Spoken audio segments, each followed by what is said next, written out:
Man, everybody, to Grind Time, powered by Full Time Fantasy. I'm your host, Billy Muzio. Jody is unable to join me tonight, so I am going to be rolling solo in this episode. I'm going to be breaking down week 3, reviewing some of the items that happened and players that we want to be keeping an eye out, as well as are we going to believe it or are we going to sell it? And then we're going to hop right into Thursday Night Football, kind of run through some of the lines on DraftKings. So stick around, folks. We're going to get started here in just a minute.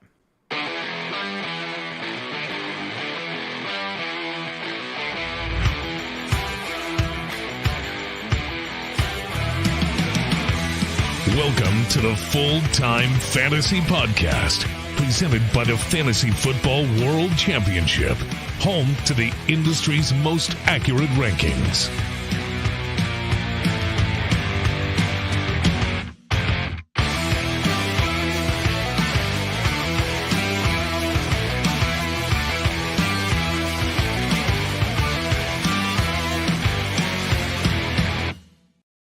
All righty, welcome back, everybody. I want to be reviewing the Week 3 takeaways. A couple things that really stuck out. Let's start with the quarterback position. So not that stuck out, but Lamar Jackson just had a beastly week. If you were facing against him, sorry for your loss. 40.42 fantasy points. He finished as the quarterback 1. Trevor Lawrence had a breakout game, finished as the quarterback 4 for Jacksonville this week in the quarterback position, 25.18 fantasy points. The thing about Trevor Lawrence that I really like this year, and the reason why I drafted him in a lot of leagues, was primarily because of his shootout schedule. And for those of you who don't know what I mean when I say shootout schedule, in high stakes, it's the final 3 weeks. So it's weeks 15, 16, and 17. It's for all the marbles. It's when all the money's on the line, and you can either win it all or you can watch your lead disappear and the money slip through your grasp. But listen to the schedule that Jacksonville Jaguars have. Cowboys. And that's at home versus the Cowboys. Then they're at the Jets. Then they're at the Texans. So he's got an amazing shootout schedule, and he's starting to find himself in a rhythm. So Peterson is definitely doing him well as the coach here in Jacksonville.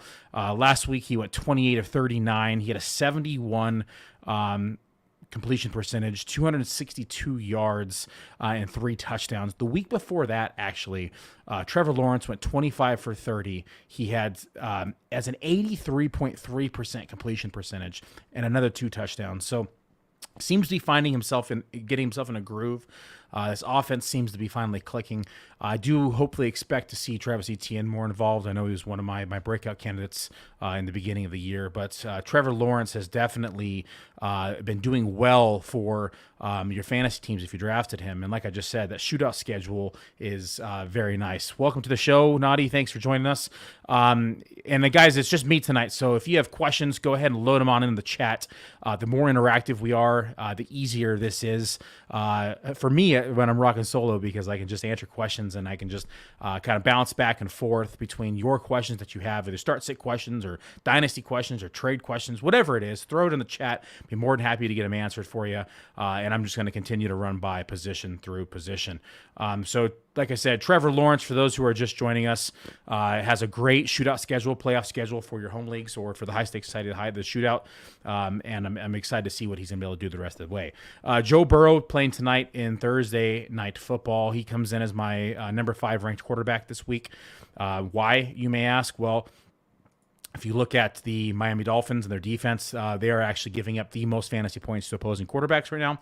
Some of that has to do with the quarterbacks they faced, but they've given up quite a bit. So they're 32nd ranked defense amongst the quarterback position.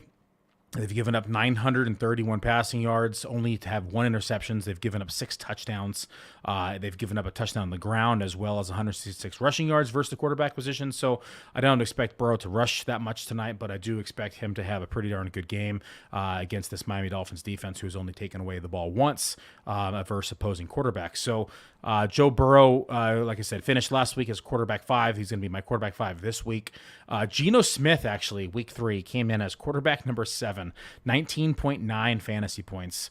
I know there was a lot of skepticism around this Dolphins offense, and if you recall in the offseason, I said if Geno Smith does win this quarterback position, it's going to be wheels up for DK Metcalf, because last year DK Metcalf I think it was like wide receiver 5 through the weeks that Geno Smith started last year, and we're starting to see Geno kind of get into a groove. So 32 of 44 last week, 72% completion percentage. And that's his lowest of the season, actually. Week 2, he was 80%. Week 1, 82.1%. So he's just been, very accurate. The yardage finally came this week, 325 yards in comparison. Week 2, 197. Week 1, he had 195. He had 2 touchdowns with 1 interception. So that gives him 4 touchdowns and 2 interceptions on the year. He very quietly put up 20 fantasy points. So Geno Smith, kind of surprising folks right now in Seattle as the quarterback number 7 on week 3. We do have a few questions in here. Let's say, welcome Jose, welcome to the show. Welcome James as well. Would you start Lawrence or Stafford this week? Well, let me pull up my rankings so I can actually give you my exact answer based upon kind of the research I've done. And again, these are preliminary numbers, so I would say ask these questions again as we get closer to Sunday. As more news breaks out, we'll see what happens with Zay Jones, who would affect that ranking as well. But as of right now, I have Lawrence, let's see here, as quarterback 16, and who was the other one? Stafford, I have quarterback 15. So that's a coin flip right there, Jose. I do think that the Niners play the Rams pretty tough. It's an interconference game.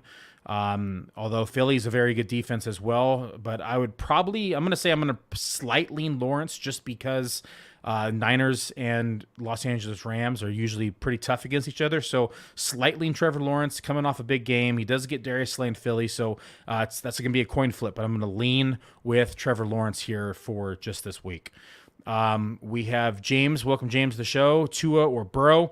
Like I said, Burrow comes in as my quarterback, actually 4. I said 5 earlier. He's my quarterback 4 this week, and I just said that the reason behind that was because the Dolphins have actually given up the most fantasy points to the quarterback position through the first 3 weeks. So I'm going to go with Burrow in this one. Also, Tua's coming off that injury. It was clear to play tonight, but clearly he's definitely a little banged up. So I'm gonna go Burrow here. And as bad as Burrow has been, because he hasn't been great, but as bad as he has been, he's consistently putting up 20 points. 22.2 fantasy points week 1, 16.6 week 2, 23 week 3, and that's with 3 touchdowns last week, but he had 4 interceptions week 1 and still put up 22 fantasy points. So I think that Burrow is going to be a pretty easy start this week for me.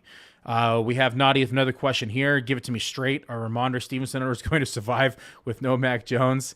Yeah, actually, if there's no Mac Jones, I think you can expect this offense to just pound the running game. Look at what they did last year when they weren't able to throw the ball in the win against that Buffalo game. They ran the ball, I think it was like 43 or 42 times. So I wouldn't expect that type of volume out of this backfield, but I would expect a significant uptick in touches for both running backs, as Harris and Ramondre. So I think that you're going to see just a kind of a ground and pound game here for New England as they kind of don't trust the quarterback. So I would say, yes, they're going to survive. I'm going to say it's going to be tough to predict and it's going to be tough to analyze, but I think that they're going to survive. No problem. That's to be determined. So I think right now it's Hoyer as of right now. That's, again, like I said, to be determined, but we shall see. So ask me again on Sunday when we have more information. Let's go ahead back to the Week 3 review. Prior to getting injured, Mac Jones was actually quarterback 9, so unfortunate ankle injury to see him exit that game. He finally was able to do something. Marcus Mariota continues to impress. Came in as quarterback number 15. I actually had him higher in my pre-draft rankings, or I should say preseason rankings. And a lot of that reason was because of his mobility, and we're seeing him utilize that mobility through the first 3 weeks. So he has a total of 25 rushing attempts already through 3 weeks.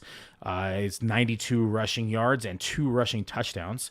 He's put up 19.8 fantasy points week 1, 15.4 fantasy points week 2, 16.6 last week. So, back in quarterback 2, but especially in 2 quarterback leagues or in superflex leagues, he's been serviceable and probably has definitely benefited your squad, because if you're starting him, you're probably stronger in other positions. So I'm going to say that Marcus Mariota has been quietly pretty good for this Falcons offense, especially in fantasy. I'm not as an NFL quarterback. From a fantasy quarterback, he's been relevant. So again, Marcus Mariota came in as quarterback 15. I skipped over one. Jacoby Brissett actually came in as quarterback number 12 for the week.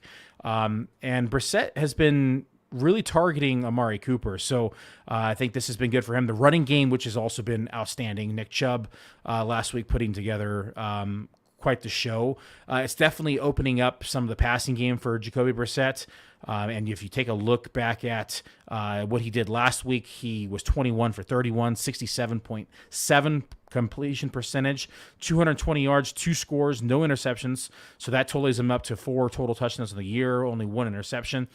He did add another 11 yards on the ground, whoop-de-doo, but Brissett kind of had a pretty good game versus Pittsburgh. And Pittsburgh's secondary has been trash. So we expect anyone who's facing Pittsburgh to kind of have above average week. I mean, so for those of you who are looking for a quarterback, and if it's available on your waiver wire this week with Wilson's return, definitely worth a potential start if you're quarterback needy facing the Pittsburgh secondary. We have another question here from Jose. How far down in your rankings is Russell Wilson? Amazing how bad this offense has been. Oh, man, you couldn't have said it better, Jose. This offense has been pretty pitiful. I continue to kind of float him around that kind of 12 through 14 range. Let me see where he came in this week. One second. Russell Wilson came in as quarterback 9 as my preliminary rankings. So, again, I expect it eventually to click. Anytime you have a new coaching system, or a new coach, a new system, a new quarterback, it takes time for that offense to kind of get into a rhythm. And it doesn't just happen automatically. So this is typically why I like to fade wide receivers who move teams or quarterbacks who move teams.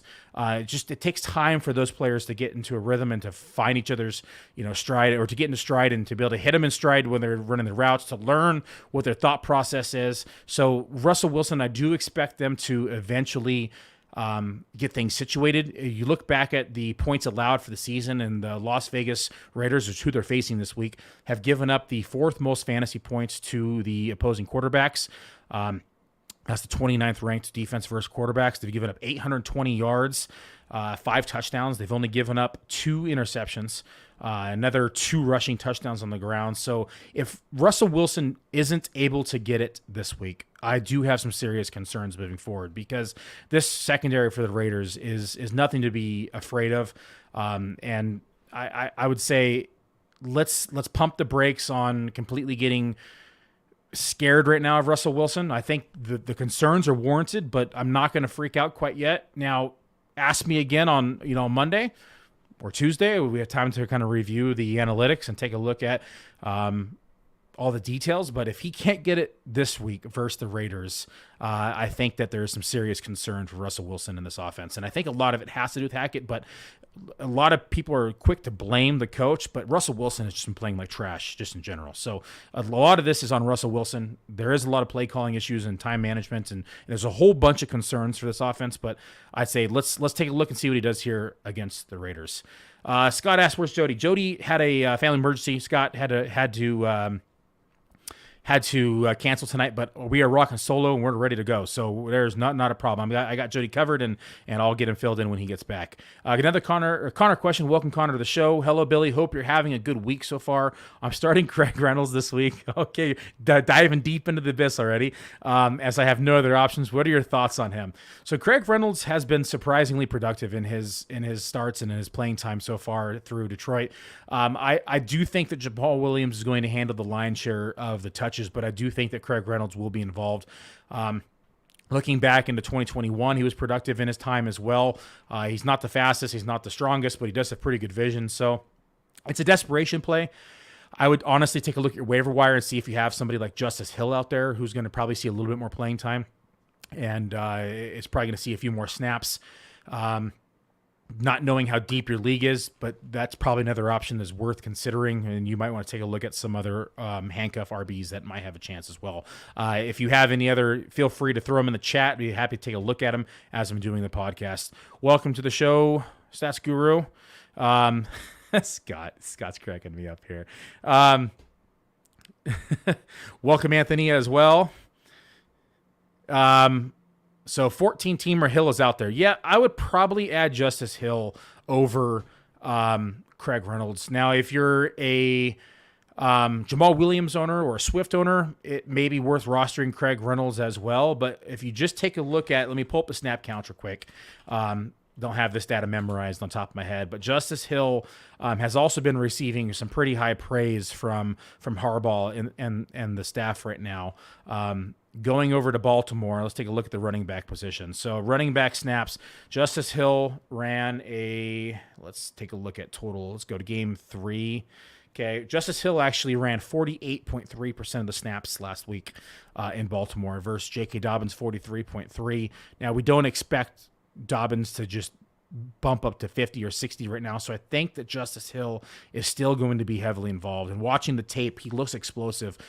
So I think that with the praise, the coach speak that we're hearing from Harbaugh, with some of the concerns with Dobbins coming off injury, I think that Justice Hill will have a little bit larger of a role this week. So I would start Justice Hill over Craig Reynolds if you're that deep and in that dire need.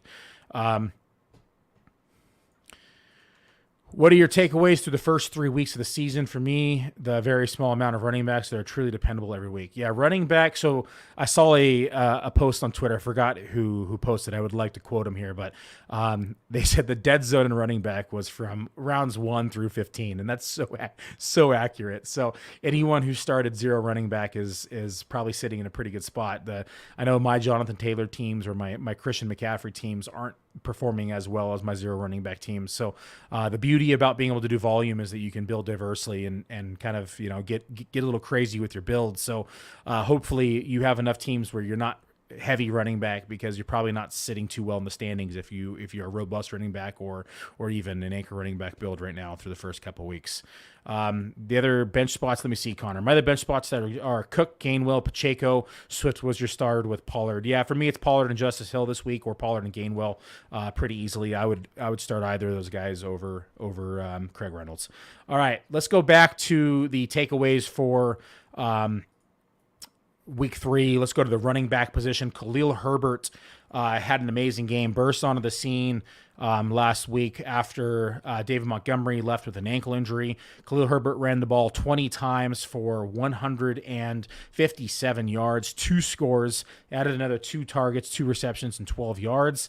28.9 fantasy points. That was in standard. So PPR or half PPR is what we do our rankings on, is 29.9 fantasy points. So Khalil Herbert had himself a day.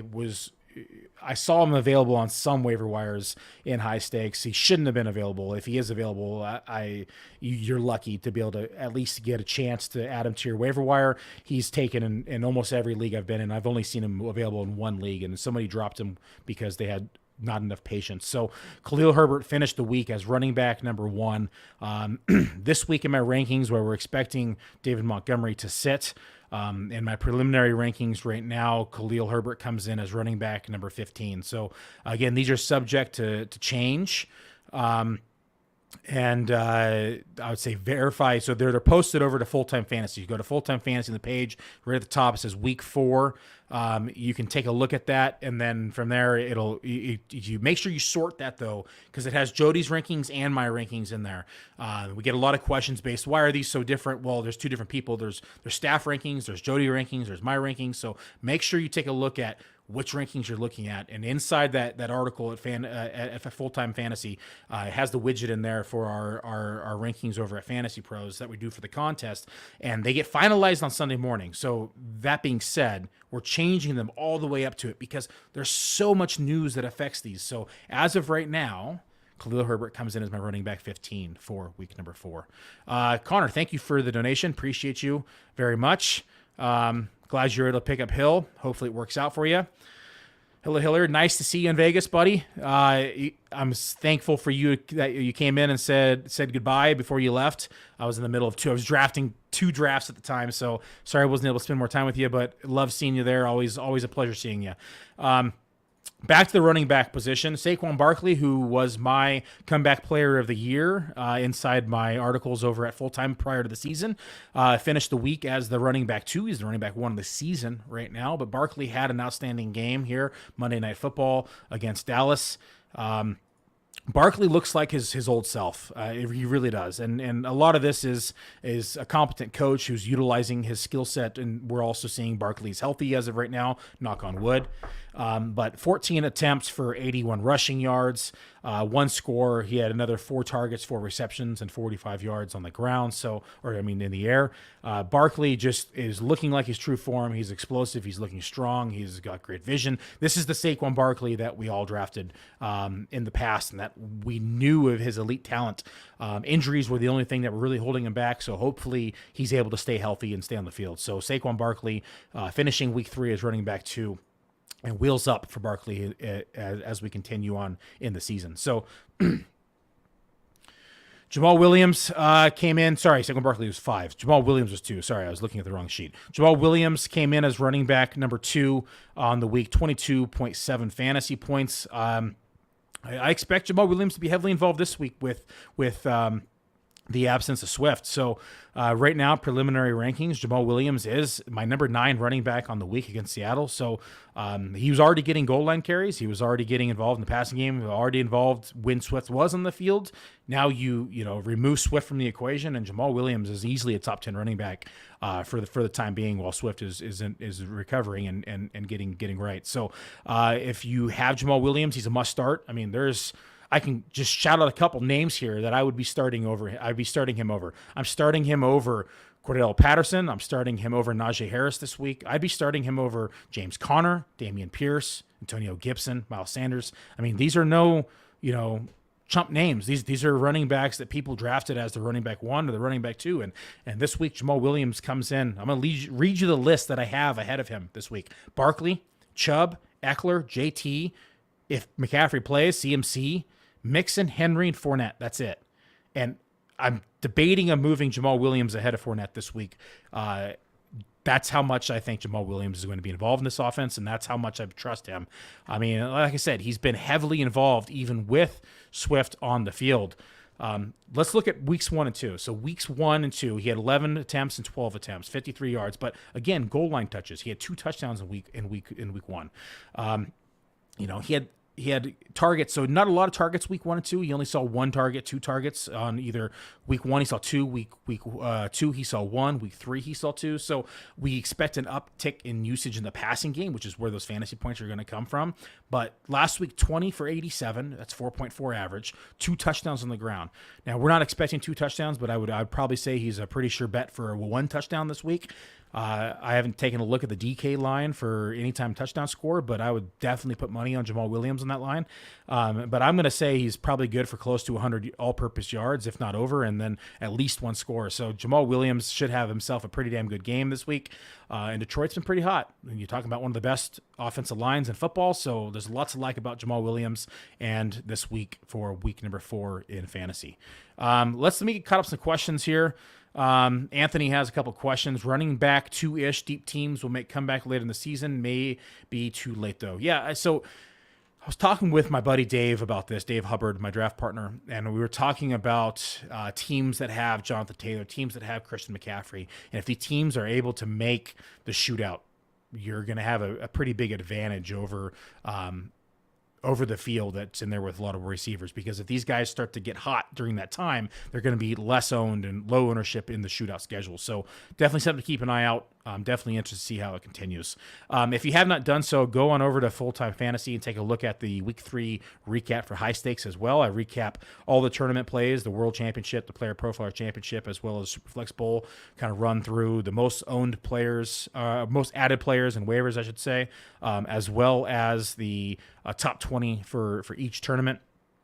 So that's going to be updated weekly as well. Nadia has another question here. Stephen Gilmore is my back, full practice. Any hesitation starting Treylon Burks versus Indy? My other option is hamstring Gage. I mean, there's always hesitation with a rookie, and they just haven't got him as involved as we were expecting. This question, I think I'm not going to be able to answer this question today. There's just too much unknown. We don't know if Julio's fully going to play. We don't know if Godwin's going to play. If all those guys are ruled out, the answer is Russell Gage. I mean, we saw what he did last week when none of those players were on the field. I mean, he'd be a must start in my opinion. He'd be moved way up my rankings. So come back to me. I'm going to be hosting Grind Time Saturday night. So come back to me Saturday night is my plan is to answer all these start-sit questions once we have all the data that we need, and to kind of run through my lineups and just kind of talk things out loud with the folks. So come back and ask those questions Saturday night for me. Nadia, I'd be more than happy to answer that. But there's just too much data there to digest right now without having all the information. John wants to know, is there any hope for Carolina skill players? So I want to say yes. The season is still young. We have lots of time. The talent is there for a lot of these players. I definitely think that there's still hope. So let's see what happens this week. But if we start getting into week 5 and 6 and we're looking at the same stat line, then I'd say that the hope is probably getting lost. So you're welcome, Nadia. Double check with me Saturday. We'll definitely be here on the show, and then you can also ask me on Discord as well. All right, back to the running back position.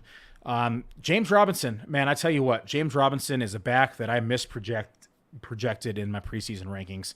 I had a lot of the passing down work and even more of this 1 and 2 work going to Travis Etienne. But no, the answer has been James Robinson. So James Robinson, totaling 51 carries for the first 3 weeks. He had 17 touches last week, 100 yards last week on the ground, another score. So he has now scored in 3 straight weeks on the ground. He also has a touchdown in the air because he scored twice in week 1.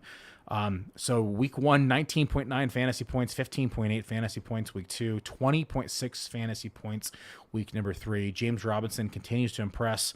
And if you drafted off my rankings, I'd like to apologize because James Robinson was way too low on my pre-draft rankings, and I don't own enough if this is the usage that we're going to see down the stretch. So let's continue to monitor, but I do expect Travis Etienne to get more involved, at least in the passing game, and definitely more on 1 and 2 work, a little bit more than what he has been. So I don't expect this usage to continue for James Robinson, but if he keeps producing at this level, it's very hard for them to take him off the field. And so I would say at this rate, he's a must start if you own him, and he's continuing to impress not only in fantasy but in the NFL world as well. A couple more questions, or just one. Stats Guru says Hertz or Ertz.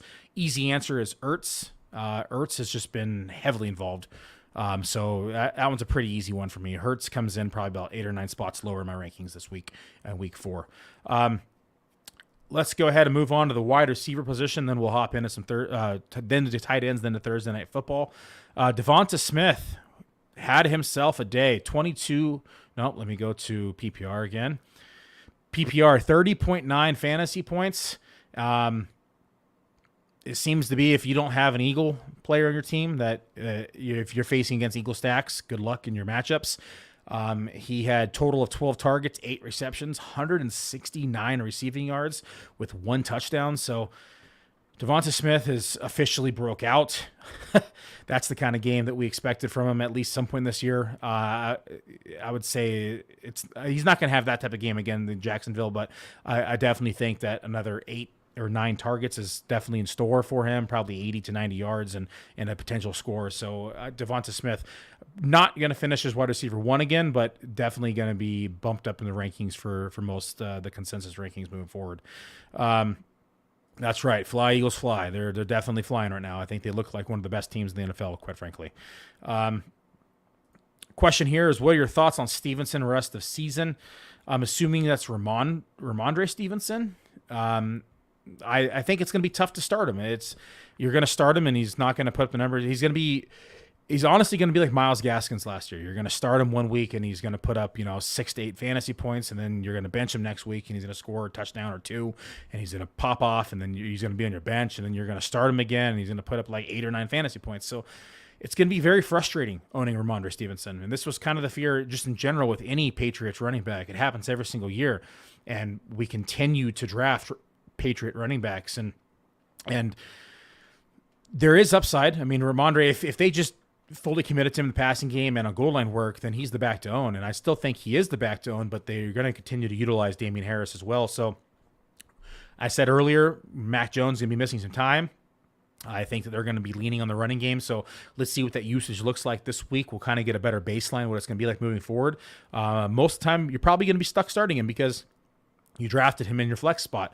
So if you have other options, I'd probably look that way. But depending upon what those options are, feel free to throw him in here. I'd be more than happy to answer him. But I think as of right now, he's going to be tough to start. You're not going to trust it, and you're not going to feel good about pressing the button. But you may be in leagues where you absolutely have to. So I would say, proceed with caution, but just be mindful that those are the results that you could probably expect.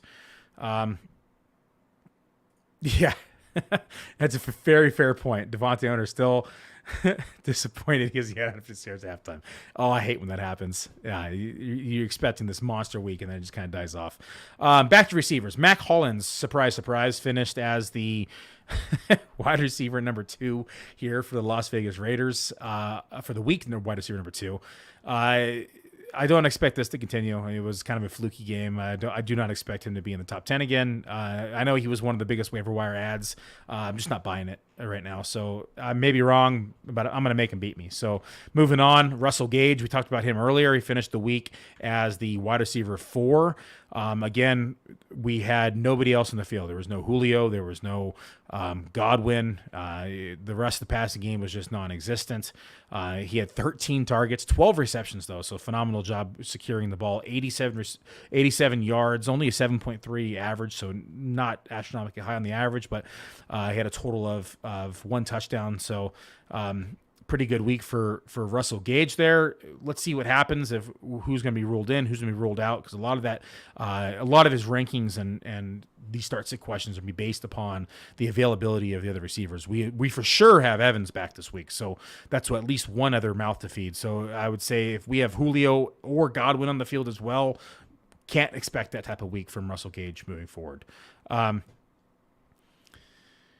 Another question we had, would you carry a second tight end, Tanya, or add Justice Hill? Depends on who your tight end 1 is. Go ahead and throw in there the chat. Let me know who your tight end 1 is, and I'll let you know. But I would, and it depends on who your running backs are too. So I need more context to answer that question. Romeo Dobbs, my boy, one of my breakout candidates that I talked about this offseason. Romeo came in as wide receiver number 9 on the week. Green Bay finally trusting the rookie wide receiver here. This is the kind of plays that I saw him make on tape. So he went 8 for 8, 73 yards and a score. Just has great body control, pretty darn good catch radius. As long as he's able to earn the trust from Aaron Rodgers and keep that trust, I would expect him to be outperforming what his average draft position was. So pretty damn good day for Romeo Dobbs. Let's get 1 or 2 more wide receivers in here, and then we will hop on over to tight ends. My mom said Conklin should be fine now that Zach Wilson is back. Conklin has been fine no matter what. I mean, Conklin's been on the field. He's been 100% of snaps on week 2. I haven't looked at the numbers for week 3, but 100% of snaps. Conklin is definitely a tight end to own. I've been starting him over Irv Smith. Starting him over a lot of other names as well, but I Conklin's almost a must start right now in the tight end realm. As crazy as that sounds, because he was going undrafted or in late rounds, 18, 19, 20 in some drafts. Mark Andrews is your tight end 1. Running backs are Eckler, Ramondre, Damian, Edmonds, Craig, and Pacheco. Yeah, I don't think you need to own a second tight end. If it's tight end premium, then I would probably hold on to Tanya. But if it's not tight end premium, I don't like to keep a second tight end.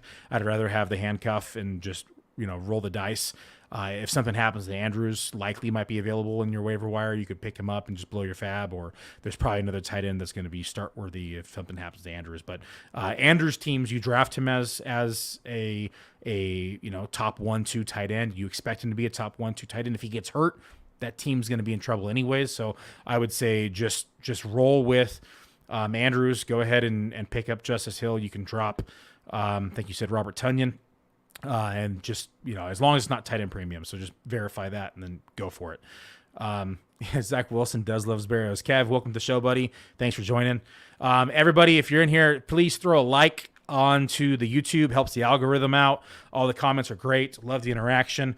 Let's talk about one more receiver who has just continued to impress, and that's Greg Dortch, which makes me just really sad because I had Rondale Moore pegged as his breakout candidate. And it just kind of confirms what I believed was going to happen with Hopkins out, because Greg Dortch continues to be utilized in a big way. I mean, we're talking about 23 targets through the first 3 weeks. Those are supposed to be Rondale Moore's targets. He has a total of 20 receptions, total of 198 yards, 1 score. Rondale Moore would have 2 scores, just putting that out there right now. So Greg Dortch coming up big. Rondale has been at practice this week, so I'd expect Dortch to kind of fall off by the wayside. Rondale Moore, probably, if he is going to be active this week, that's going to be, the key factor here. But Dortch has been involved, which kind of just reiterates my belief of what was going to happen while Hopkins was off. And like I said, it should be Rondale Moore's touches. But unfortunately, hamstrings are a lingering issue, and we need to see what happens moving forward with Rondale Moore as well. Let's go ahead and let's head on out to the tight end position for week 3. We'll kind of review the top scorers here, and then we're going to hop into some Thursday night football, talk about some of my favorite lines that we can get on DK Sportsbook. That's where I do my betting at, because in Oregon, that's the only place I can do my betting at. No surprise here. Mark Andrews finished as tight end 1, Travis Kelce 3. If those guys aren't in the top 2 or 3, it's usually a surprise. David Njoku finished as the tight end number 2, finally got involved. Popped up in the injury report this week. We'll see what happens. We'll monitor that through Friday, and Saturday we'll kind of have some finalized answers. Tyler Conklin, I just talked about him earlier, talked about he's a must-start. Finished the week as tight end number 4 on the week. And for the season, Conklin, where'd he go? For the season, Tyler Conklin is tight end number 3. That's how good he has been. So when I say that I've been starting him over a lot of names, that's the reason. When you're on the field, fantasy points will come. Opportunity is king in fantasy football. So whether you're producing up to that point, if you're seeing 100% of snaps and you're running routes as a tight end, you're eventually going to get fantasy points. Oh, Jody made it in. All right. What's up, buddy? Sorry, No, how's everything? Duty calls, but Brandon apparently has a pretty significant ear infection. So, I'm glad you're able to get him in. Go to the, after hours urgent care, get him in there. And they looked at him, and we had to wait a while and pick up a moxicillin.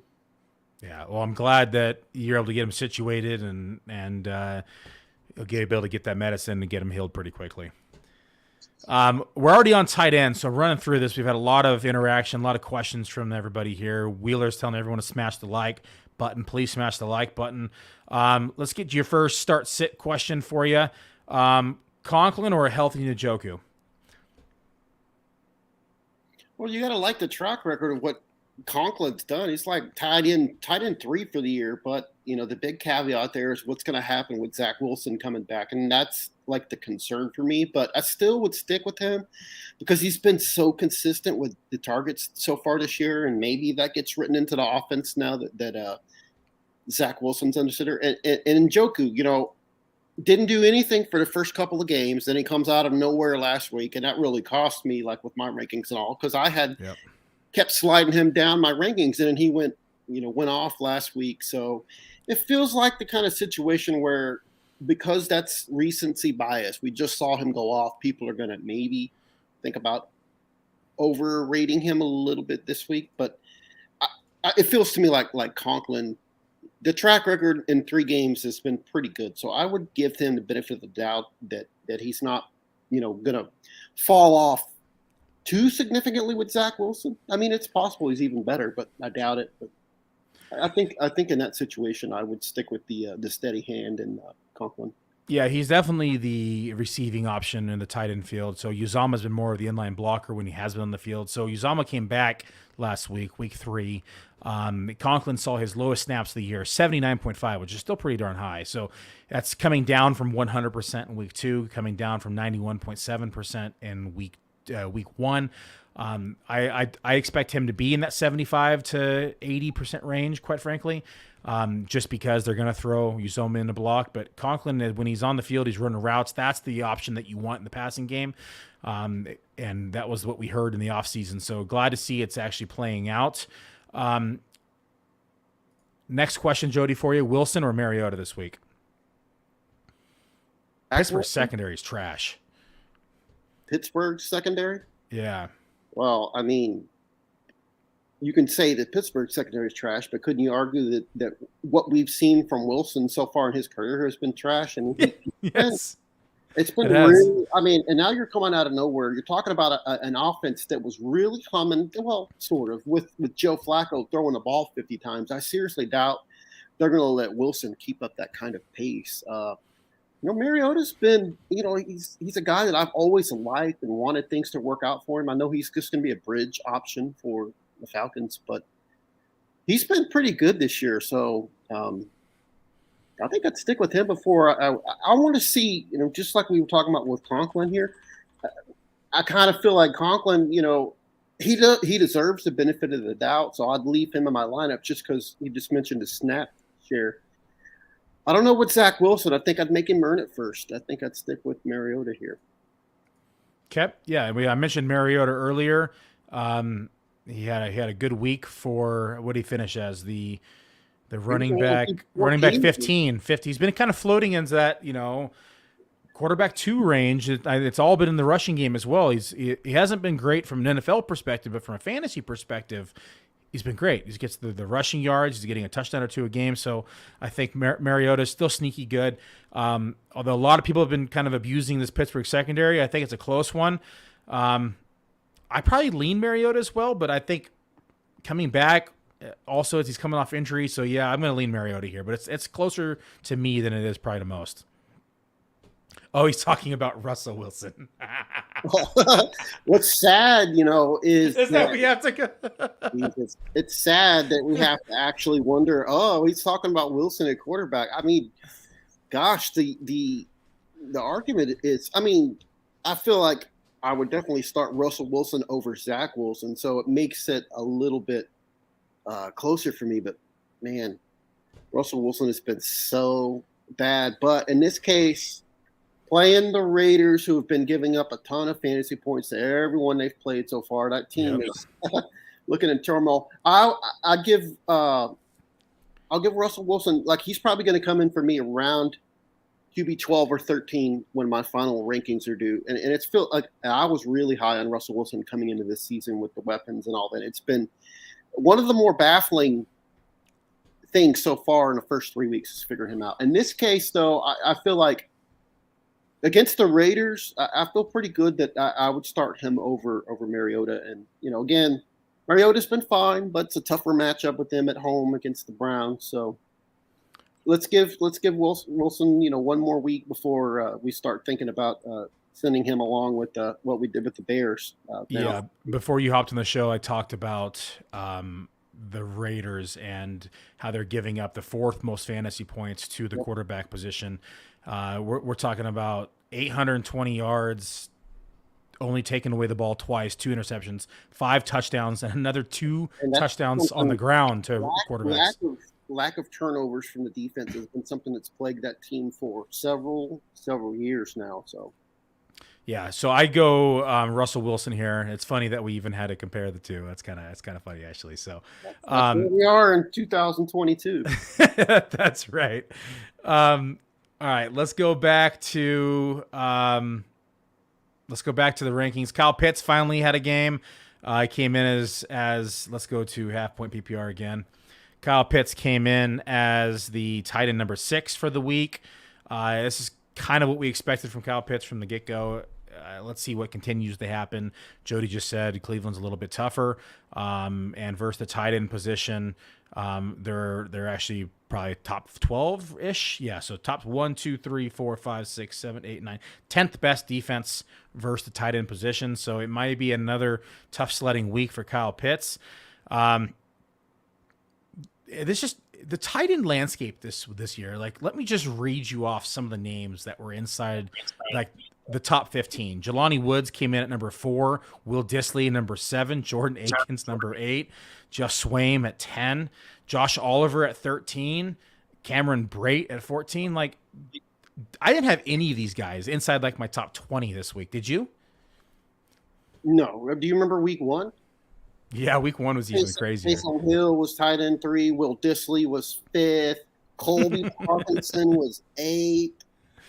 It's been a tough week a tough year for projections from tight end position. It's been so inconsistent. It's been tough overall these first 3 weeks, but yeah, tight end has been particularly challenging.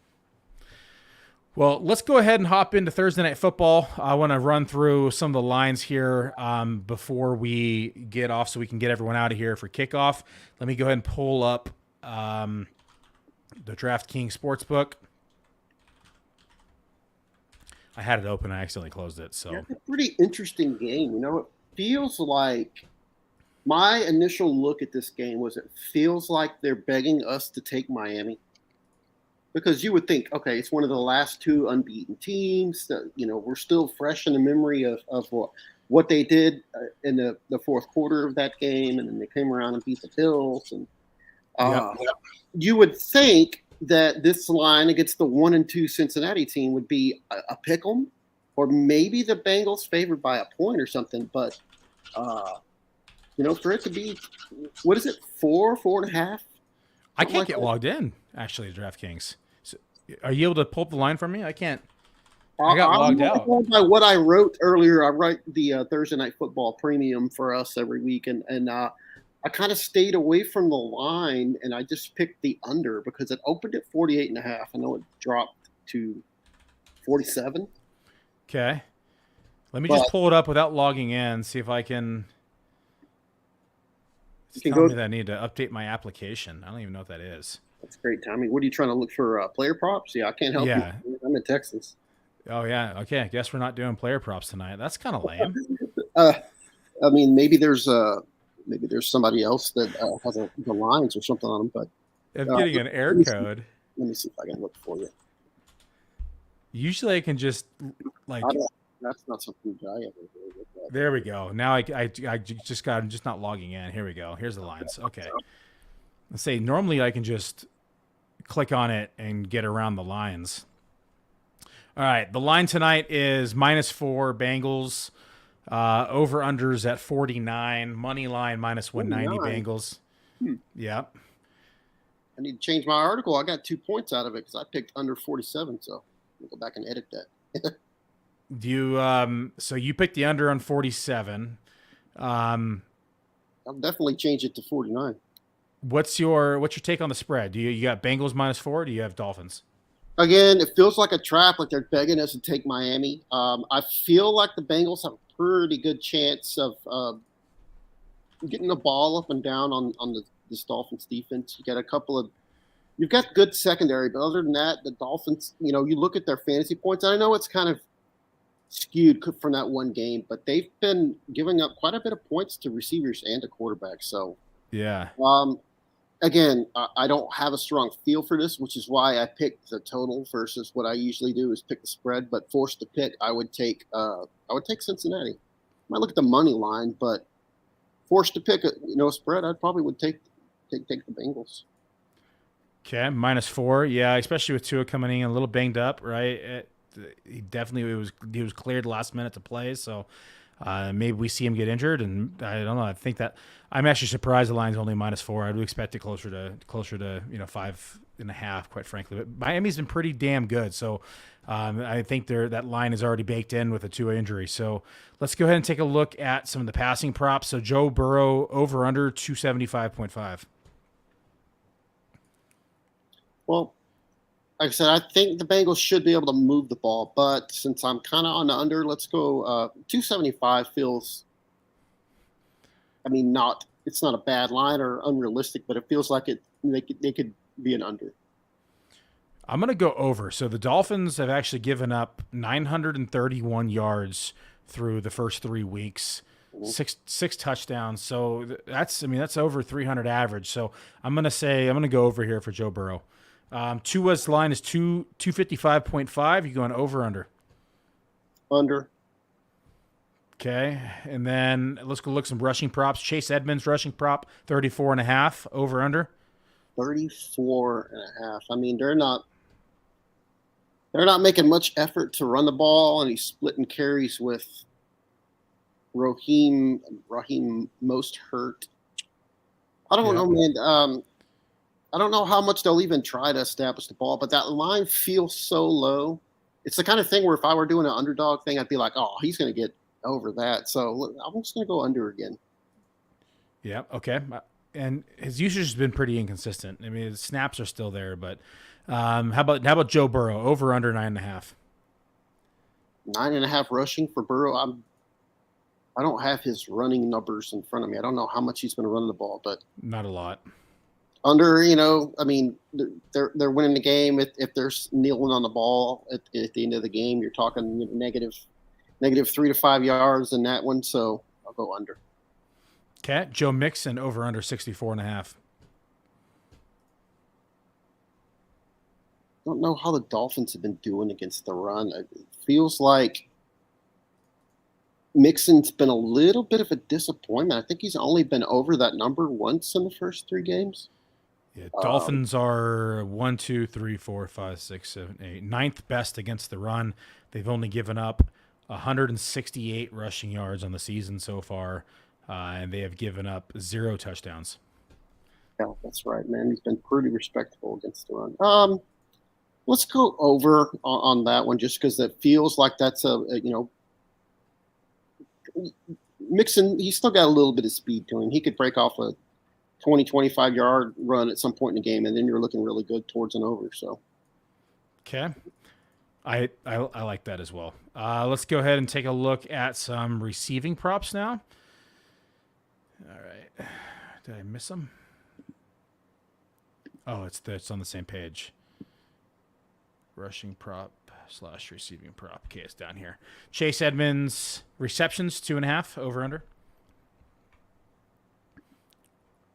Chase Edmonds, 2.5 receptions, over under. It's disappointing. He's one of the guys that I feel like has been kind of a disappointment so far this year. But yes. Dolphins, especially in comparison to where we had him ranked. We were both higher on him than consensus. Dolphins have given up 21 receptions to running back so far, so that's 7 a game. They're giving up to the back, so let's go over. Okay, yeah, he had 4 receptions week 1, then only had 1 week 2, 1 week 3, so it's a pretty good line. I'm going to take the over as well. I think especially Wilson's ruled out as well, so Cedric Wilson, so it's one less mouth to feed in the offense. Here's an interesting one. Let's look at receiving yards. So Raheem Mostert only 8.5 receiving yards, over under. Raheem Mostert 8.5. Yeah, I mean that feels so low. It feels like an obvious over, but because of that, let's go under. Let's say that Edmonds is the one who kind of fills in as the wide receiver 3, and Trent Sherfield mixes in a little bit, but let's go under. Yeah, he saw 16 receiving yards week 1, 28 week 2, 0 week 3 against Buffalo. Although the one week 1 was 1 catch, so take that for what it's worth. Jalen Waddle over under 69.5 receiving yards. Over. He's been so consistent and so good. It feels like no matter how Cincinnati approaches this, that Waddle is going to just keep getting peppered with targets. So over. And let's do last couple. Tyreek Hill over under 77.5. I mean, the good thing about Tyreek Hill is he can hit your over on one play, but this isn't. The Bengals have been pretty good against the wide receiver so far, and it feels like, Hill had his off game last week. Mm-hmm. After blowing up the first 2 weeks, we were all getting higher and higher on him, and of course the letdown. So now it feels like maybe people are sleeping on him, but let's go over with that too.